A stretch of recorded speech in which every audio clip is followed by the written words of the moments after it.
Hello दोस्तों, नमस्ते दोस्तों। आज मैं लेके आई हूँ धनतेरस की पौराणिक कथा। धनतेरस के दिन माँ लक्ष्मी और कुबेर की पूजा की जाती है। कहते हैं इस दिन अगर माँ लक्ष्मी प्रसन्न हो गई तो समझो उस भक्त के घर धन धान्य से भर गए। दरअसल कई सौ साल पहले जब देवता और दानवों की लड़ाई में देवता हार गए तो समुद्र मंथन कराया गया। मंथन के दौरान बहुत कुछ निकला जो कि आपस में बांट लिया गया। बाद में हाथ में अमृत का कलश लेकर भगवान धन्वंतरी जी निकले। उनके दूसरे हाथ में आयुर्वेद शास्त्र था। असुर और देवता दोनों ही अमृत के लिए लड़ने लगे।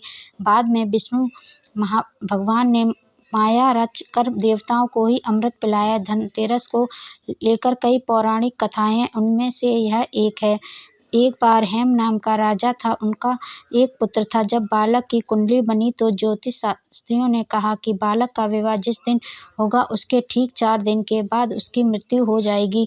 राजा इस बात को जानकर बहुत दुखी हुआ और राजकुमार को ऐसी जगह पर भेज दिया जहाँ कोई लड़की उसे न दिखे। लेकिन एक बार एक राजकुमारी उधर से गुजरी और दोनों एक दूसरे को देखकर मोहित हो गए और उन्होंने गंधर्व विवाह कर लिया। विवाह के बाद ठीक वैसा ही हुआ और 4 दिन बाद यमदूत उस राजकुमार के प्राण लेने आ पहुँचे।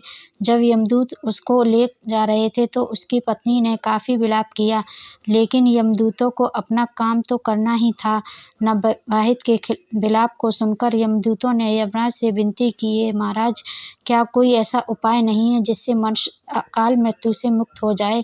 यम देवता बोले, हे दूत, अकाल मृत्यु तो कर्म की गति है, उससे मुक्ति का एक आसान तरीका है, मैं तुम्हें बताता हूँ, सो सुनो। कार्तिक कृष्ण पक्ष की त्रयोदशी रात जो प्राणी मेरे नाम से पूजन करके दीपमाला दक्षिण दिशा की ओर भेंट करता है उसे अकाल मृत्यु का भय नहीं रहता। यही कारण है कि लोग इस दिन घर से बाहर दक्षिण दिशा की ओर दीप जलाकर रखते हैं।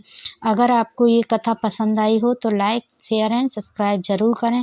बेल आइकन को भी दबाएं। ऐसे ही मैं नई नई कथा लेके आती रहूँगी। तब तक के लिए धन्यवाद।